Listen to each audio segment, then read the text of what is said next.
मैं ज़िंदगी भर ये बात नहीं भूलूंगा कि मेरी बुआ ने मेरा बराबर साथ दिया। उन्होंने मुझे कभी निराश नहीं किया और बुआ को भी मेरे साथ बहुत अच्छा लगता था, बल्कि वह तो मेरी तारीफ़ करने लगी थी।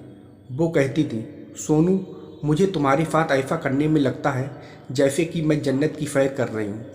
दिवाली का दिन था। बुआ मेरे यहाँ दिवाली मनाने आई थी। मैं छत पर बैठा था। बुआ मेरे पास आई और बोली, सोनू, क्या हुआ? कोई बात है क्या? मैंने कहा, कुछ नहीं। वो बोली, नहीं, कोई बात तो है। आज दिवाली है। इस खुशी के मौके पर तुम यहाँ छत पर अकेले बैठे हो। मैंने कहा, बुआ, मेरी दिक्कत तुम नहीं समझोगी, रहने दो। तो वो बोली, अच्छा एक बार बताओ तो सही, क्या हुआ है तुम्हें? वो मेरा हाथ अपने हाथ में बड़े प्यार से पकड़कर पूछी। मैंने सोचा जब बुआ इतने प्यार से पूछ रही है तो बता ही देता हूँ। मैंने कहा, बुआ, मेरे स्कूल में जितने दोस्त हैं उन सबकी गर्लफ्रेंड है, लेकिन आज तक मेरी कोई गर्लफ्रेंड नहीं बनी। बुआ बोली, लेकिन इसमें उदास होने वाली कौन सी बात है? तुम भी किसी पर ट्राई करो, तुम्हारी भी कोई ना कोई गर्लफ्रेंड ज़रूर बन जाएगी। बुआ मुझसे फट कर बैठी थी। मैंने कहा, बुआ, मुझे पता है मेरी कोई गर्लफ्रेंड नहीं बनेगी, क्योंकि मैं स्मार्ट नहीं हूँ, ऊपर से मैं सांवला भी हूँ। बुआ बोली, ऐसी कोई बात नहीं है, तुम सच में बहुत स्मार्ट लगते हो। मैंने कहा, सच में? तो वो बोली, हाँ सोनू, मैं सच कह रही हूँ। मैंने सोचा यही सही मौका है बुआ से कहने का। मैंने कहा, बुआ, तुम एक काम करोगी? तो वो बोली, हाँ बताओ। मैंने कहा, जब तक मेरी कोई गर्लफ्रेंड नहीं बनती तब तक तुम ही मेरी गर्लफ्रेंड बन जाओ। मैंने सोचा मेरी बात सुनकर बुआ भड़क जाएंगी, मगर वो तो कुछ भी नहीं बोली। अब मेरी हिम्मत थोड़ी और बढ़ गई। बुआ कुछ देर शांत रहीं, फिर बोली, ठीक है, लेकिन मैं तुम्हारे साथ वो सब नहीं करूँगी जो सब लोग करते हैं। मैंने सोचा एक बार बुआ मेरी जीएफ बन जाए तो कभी ना कभी तो वो भी कर लूँगा। मैंने कहा, ठीक है बुआ, जब तुम कहोगी तभी हम करेंगे। बुआ बोली, अच्छा, अब हमने तुम्हारी प्रॉब्लम ख़त्म कर दी है ना, चलो अब नीचे चलते हैं। मेरी बुआ किसी हीरोइन से कम नहीं लगती थी। उनकी उम्र 21 साल थी। छोटी छोटी मोती जैसी आंखें, काले काले रेशमी बाल, क्या कमाल की लगती हैं। मैं और बुआ एक ही कमरे में सोते थे। रोज़ रात को खाना खाने के बाद मैं और बुआ छत पर टहलने जाते और दोनों घंटों बैठकर बातें करते थे। जब घर के सभी लोग सो जाते हैं उनके बाद हम दोनों नीचे आते हैं। एक दिन बुआ मुझसे पूछी, क्यों सोनू, तुम्हारी कोई गर्लफ्रेंड बनी या नहीं? मैंने कहा, बुआ, तुम तो हो, फिर दूसरी क्यों बनाऊँ? बुआ बोली, देखो सोनू, एक दिन मेरी शादी हो जाएगी और फिर मैं अपने ससुराल चली जाऊँगी। मैं नहीं चाहती कि मेरी जाने के बाद तुम फिर से दुखी हो जाओ, और वैसे भी मैं तुम्हारी बुआ हूँ तो हमें तो अलग होना ही पड़ेगा। मैंने कहा, बुआ, तुम्हारी बात भी ठीक है। शाम को सभी लोग बैठकर खाना खा रहे थे, तभी पापा बोले, मैंने सीमा के लिए एक रिश्ता देखा है। ये सुनकर मेरा दिल बैठ गया। वो मम्मी से कह रहे थे, कल उस लड़के की फ़ोटो आएगी, तुम लोग भी देख लेना, अगर लड़का पसंद आएगा तो बात आगे बढ़ाएंगे। ये सुनकर बुआ फरमा कर अपने कमरे में भाग गईं, लेकिन मुझे बहुत बुरा लग रहा था, क्योंकि बुआ की शादी होने के बाद वो अपने ससुराल चली जाएंगी। उसके बाद फिर मेरा हाल वैसा ही हो जाएगा। रात को मुझे नींद नहीं आ रही थी। मैंने देखा बुआ भी जाग रही थी। मैंने कहा, बुआ, कल जब उस लड़के की फ़ोटो देखोगी तुम क्या कहोगी? वो बोली, क्या बोलूँगी, अगर लड़का अच्छा होगा तो हाँ कर दूँगी। मैंने कहा, बुआ, अब तुम मुझे छोड़कर चली जाओगी? बुआ बोली, वो तो है। मैंने कहा, बुआ, मैंने कल अपने दोस्त के मोबाइल में एक वीडियो क्लिप देखा था जिसमें वो अपनी गर्लफ्रेंड के साथ कर रहा था। बुआ बोली, वो तो उसकी गर्लफ्रेंड है, उसका जो मन करे वो करेगा। थोड़ी देर बात करने के बाद हम दोनों सो गए। सुबह मैं देर से उठा। मैंने देखा घर के सभी लोग साफ सफाई में लगे थे। मैंने सोचा आज तो कोई त्यौहार भी नहीं है, तो ये लोग इतनी सफाई क्यों कर रहे हैं। इतने में मम्मी आईं और बोली, सुन सोनू, जल्दी से बाज़ार जाकर कुछ मीठा और 2 कोल्ड ड्रिंक की बोतल ले आओ। मैंने कहा, मम्मी, ये सब क्या हो रहा है? तो वो बोली, आज तुम्हारी बुआ को देखने लड़के वाले आ रहे हैं। ये सब जानकर मेरा मूड ख़राब हो रहा था।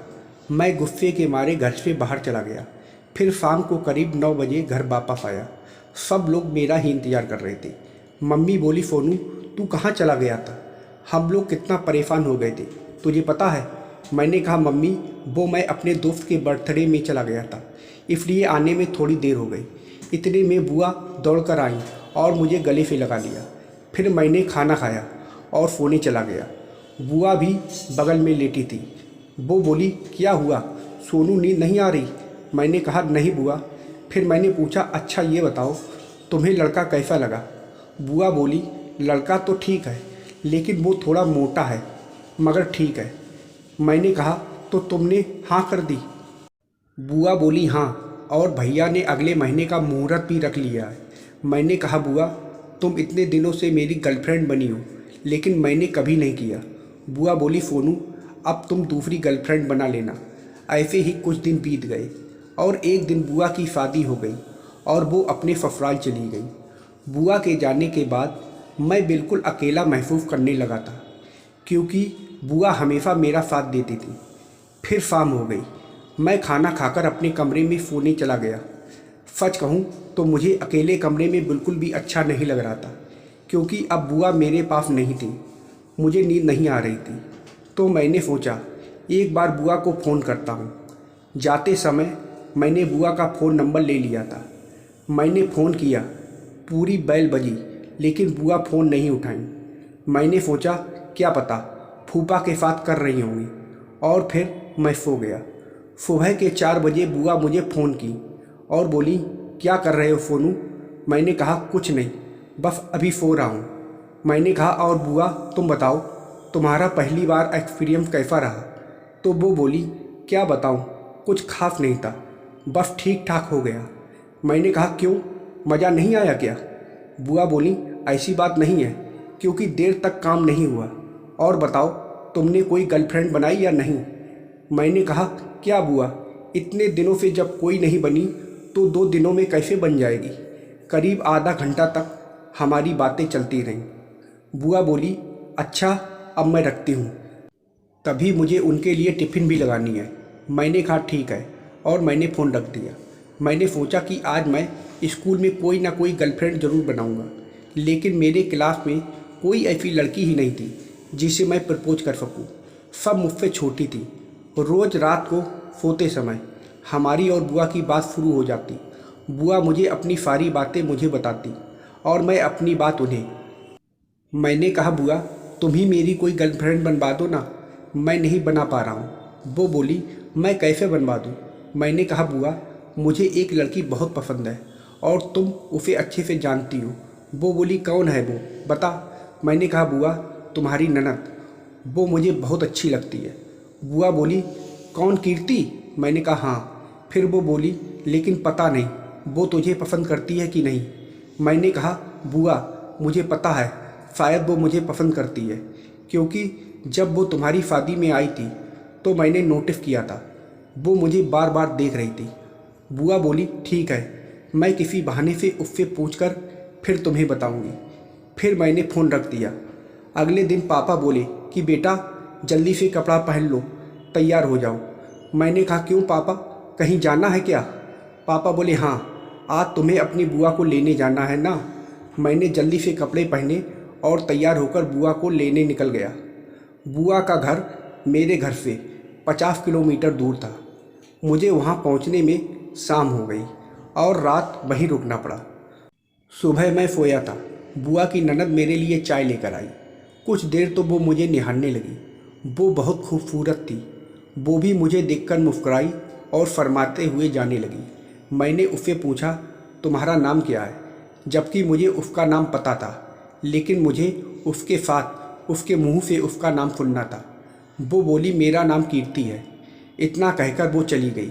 मैं समझ गया कि वो भी मुझे पसंद करती है। फिर मैं बुआ को बाइक पर बैठा कर वहाँ से निकल आया। मैं रास्ते भर बुआ से बातें करता रहा। बुआ अब और भी खूबसूरत हो गई थी। मैंने कहा, बुआ तुम तो और भी ज़्यादा सुंदर लगने लगी हो। वो बोली, अच्छा ठीक है, तू गाड़ी चलाने पर ध्यान दे। हम 1 घंटे में अपने घर पहुंच गए। शाम को हम खाना खा रहे थे तो बुआ बोली, सोनू तेरे लिए एक खुशखबरी है। मैंने कीर्ति से तेरे लिए बात की थी, वो भी तुझे पसंद करती है और अपना नंबर भी दी है तुझसे बात करने के लिए। मैंने खुशी से बुआ को गले लगा लिया। फिर वो मुझे कीर्ति का नंबर दे दी। उसके बाद मैंने कीर्ति से बात करना शुरू कर दिया। तो दोस्तों, आप लोगों को यह कहानी कैसी लगी कमेंट करके ज़रूर बताइएगा और वीडियो को लाइक और सब्सक्राइब करना मत भूलिएगा। वीडियो को पूरा देखने के लिए आप लोगों का बहुत बहुत धन्यवाद।